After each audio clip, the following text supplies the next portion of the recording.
Hey guys, it's John from Album Review TV. It's time for my final year-end countdown video, on this channel at least. It's my top 15 albums of 2013. I know you guys have been waiting for this one. Thank you for waiting patiently. I am back from my trip now, and unfortunately I have some bad news. I was robbed while I was in Washington, D.C.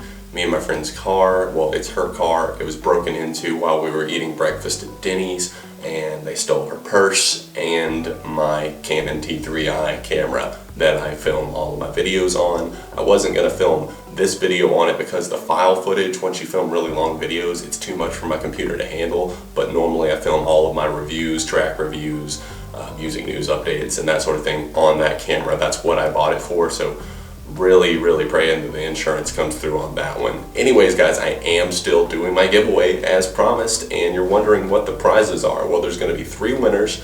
First place, drum roll please, all of the Green Day studio albums. I did not get to give this away last year, so US only. I'm sorry for like any of these winners. One day I will do an international contest, but honestly right now it's because of money, and it's due to money. And this one right here is going to be your first prize winner. All of the Green Day studio albums except for the trilogy. Then for the second and third place winners, you're going to get to pick one album from the list of 15 albums that I'm about to announce, my top 15 of 2013. You pick one of those that you want, and I will ship that to you via Amazon. So that's going to be the second and third place winners. And you're wondering, what do you have to do to win this, win any of these prizes? Well, I'm going to be randomly selecting them from the comments, and I'm going to double check that you see that you've done these things. You need to be subscribed to this channel and my side channel Beyond ARTV. Hit the like button on this video, and when you do that, the little share thing pops up with the link right there. Copy that link, tweet it, and Facebook it out. If you don't have Twitter or Facebook, one or the other, as long as you do at least one will be good, but I would like it if you did both because it helps, you know, kind of grow the channel and that sort of thing. And just on both sites, use the hashtag ARTV giveaway. You can do it on Instagram too if you want. You can post a picture, a screenshot from the video, and just say that, you know, you're entering the ARTV giveaway. And here's the kicker. In the comments section on this video, I want you to tell me what your favorite album of 2013 is and why it meant the most to you. I'm gonna pick the winners the first week of January, so just make sure you stay tuned here. I will announce it in one of my reviews most likely, and I will probably, you know, Facebook and tweet it out too to make sure you tune in to see if you won or not. I will be contacting the winners. I don't think direct messages on YouTube are necessarily the best way to do it anymore. We'll figure something out. I will tweet you and tell you to DM me, and I'll follow you or something like that. Anyways guys, on to the top 15 of 2013. I'm going to keep it as short as possible. You guys have already seen my reviews for these albums, most likely, but I will give you a brief reason for each album being on my list, why I loved it so much. So let's go ahead and start off with number 15. Melaphobia by Cage the Elephant definitely saw them mixing things up. I felt like it saw them taking a step back in time almost and playing with some older sounds. They got a lot more melodic, a little crazy at times, experimental. Teeth, Spiderhead, really coming a little closer, even the single. The whole album just really started clicking with me the more and more I heard it. This is probably one that you might not have expected to be on my list considering my initial 3.5 out of 5 rating for it, but I've listened to it so many more times since then because my best friend is a huge One Republic fan, and she's constantly playing songs from the album, and I would go back and listen to the full album, and really the whole thing, Native, just flows together quite well and is probably their best album to date. Counting Stars, as soon as I heard it, I knew that song was going to be a hit, and it wasn't even a single yet. And look at it now, it's in the top 3 of iTunes and even the Billboard Hot 100. Preacher, Something I Need, there's If I Lose Myself, Feel Again. Everything was just full of emotion, passion, and that classic One Republic feel. They used so many instruments and incorporated new elements at once. It was a winner. Korn really succeeded and broke through with this new record, combining styles. They've got Head back in the band now on guitar, on lead guitar that is, and it really shows here, fusing with that. And of course, Jonathan Davis wants the electronic and dubstep elements kind of to still be somewhat present and relevant. So I think they really just clashed in the studio and everything came together and worked out great. You've got like some great tracks like Pray For Me, It's All Wrong, and of course my personal favorite, Spike in My Veins. Number 12, The Bones of What You Believe by Churches. This is just, what can I say other than it's a really, really solid electro pop record. Very modern at the same time. It throws back to all these 80s styles, and it's something that has really stuck with me since I initially listened to it. It's not one of those albums that just kind of fades away from memory. It sticks with you, and honestly, I've come around on pretty much every track on this record. Number 11 is Vessel by up-and-coming artist 21 Pilots. This one made it onto my list simply because there was so much effort behind it. There was so much passion, you could feel it. Car radio, Ode to Sleep, Holding On to You. The lyrics on this thing are just introspective. They're exploring different topics, things that you would not expect to be covered, and so many different genres are touched on. Rapping, singing, it gets folky at times like House of Gold, and then you get more like electronic and trap on like Ode to Sleep. It's really just all over the place and it's quite wonderful. Number 10, the 1975 self-titled record. And once again, we get a throwback to the 80s here, and it's in a great way. I had so much fun with this record. Yeah, it's a long one, but a lot of the tracks that kind of flow in between are really good too, even though they're shorter, like Menswear and some of the other intros that flow in and out. I really, really love the singles from this record: The City, Chocolate, Girls, Sex. Everything about this record is just really fun and entrancing. It's something that you really get into and want to listen to more than just once.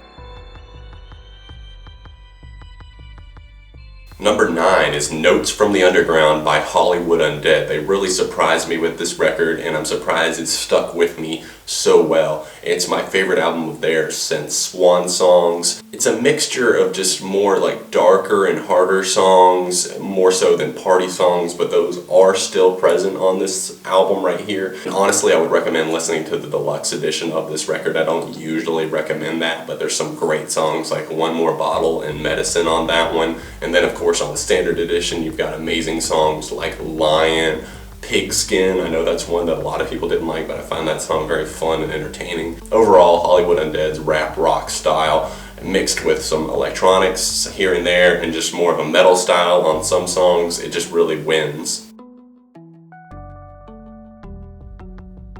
Number 8, Common Courtesy by A Day to Remember. This album was finally released back in October after a victory with a semi-victory with their record label Victory Records, a victory with victory. This album is filled with a mixture of harder and more pop-punk styled songs, and I love it. There's so many songs that have just really grown on me, and one that has turned in close to my favorite, Sometimes You're the Hammer, Sometimes You're the Nail. That one right there is just so relatable to me, along with End of Me. Those two tracks right there are just enough for me to make an entire album win, even if the rest of the album sucked. But it doesn't, that's the thing. Life at 11, the document speaks for itself, right back at it again. This thing is full of great A Day to Remember tracks, and you need to check it out if you're a fan. Number 7 is Paramore's self-titled record. They really exploded with this album in a way that I did not expect, but it works. It's still got that Paramore, I don't know, something like angsty about it. It's passionate, laid back and chill at times. It seems effortless. Ain't It Fun is just a single that really, really, really works in its own unique way. It's not something that you would typically expect to hear from really anyone, especially Paramore. Now, the first single from the record really, really, really grew on me because I could not stand that song at first, but now I love it. Still into you, a little overplayed, sure, but I'm still into it. Fast in My Car, Grow Up, One of Those Crazy Girls, really just this whole album really works well together, especially with those interludes like Moving On, and they just sound so folky and just so cool.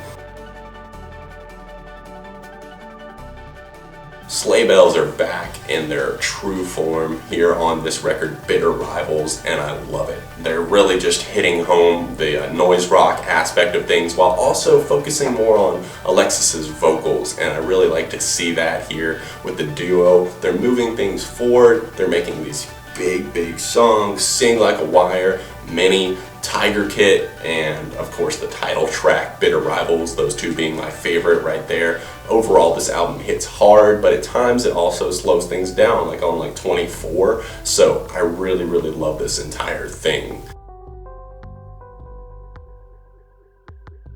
Speaking of loving things, it's I Love You by The Neighborhood at number 5. This whole album has really been on repeat lately, honestly. The whole thing just feels like a journey, and one song demands to be heard right after another. They put the track listing together perfectly, and some of these tracks have just really grown on me. Ones I was initially a little bit hesitant to, such as Staying Up, have turned into some of my favorites. Sweater Weather still gets played all the time. I don't really listen to radio, so no, I don't think it's overplayed.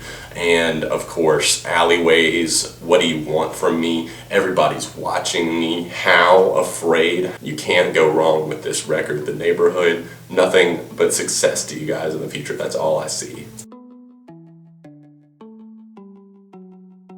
4, Pure Heroine by Lorde. She's had a huge year. Team is her new single, and it's blowing up right now on iTunes and radio. That's gonna be another success for her, I'm sure. She's already working on a new studio album. I'm really excited to hear that, especially hearing some of the tracks from the extended version of this record, including No Better. The first 10 tracks are perfect as a whole. They have a whole chill and just flowing vibe together, and I really think that Lorde and her producer did a great job with this record. Number 3 is one of my first loves of the year, Wolf's Law by The Joy Formidable. I never expected this from this record. I never expected to be like blown away by it. I never expected to be that into it. But when I heard the stream on Rolling Stone back in January, I just remember just kind of being just taken by surprise and kind of blown away and being like, whoa, this is a really solid album. The Hurdle, Mama's Song, This Ladder Is Ours. There's so many amazing tracks on this record that just combine so many different elements. It just feels like they focus on like nature as a huge aspect on this record, and just other emotions and vulnerabilities are brought to the forefront here.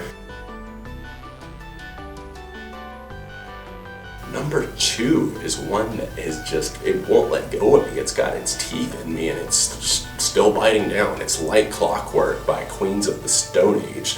This thing is just truly the rock record of the year right here. Just straight up rock and roll with some amazing guest appearances from Trent Reznor and of course former members of Queens of the Stone Age and Sir Elton John.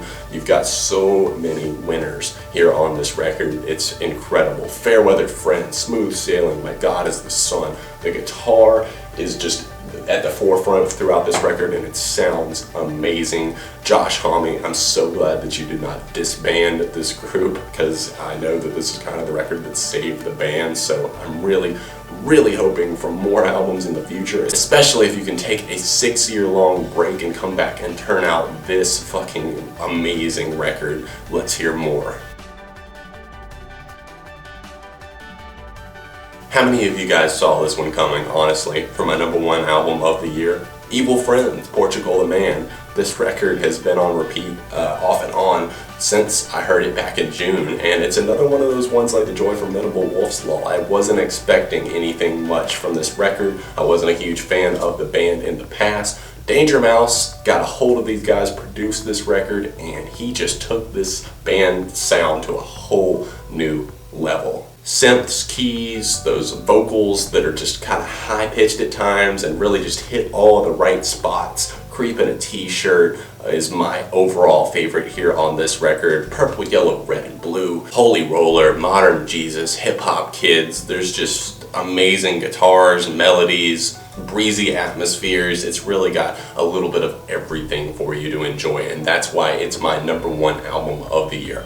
But remember guys, enter the contest. If you just skip back to the beginning of the video if you need to hear the rules again, and I will hopefully type them out in the description down below as well if I actually have time. I'm sorry, right now up until like New Year's I'm going to be a little bit slammed once again, but after that the reviews are going to start flowing. Thank you so much for watching, and I wish you the best of luck in winning this contest. Thank you so much for watching. I'm sorry if I seemed a little bit stressed out and rushed in this video. I wanted to get this done for you. Today is actually Christmas Day when I'm filming this, so Merry late Christmas to you guys, and I'm hoping that you're going to have a great new year, and I'm hoping that 2014 is going to be great for me and all of you as well. Thanks for watching guys.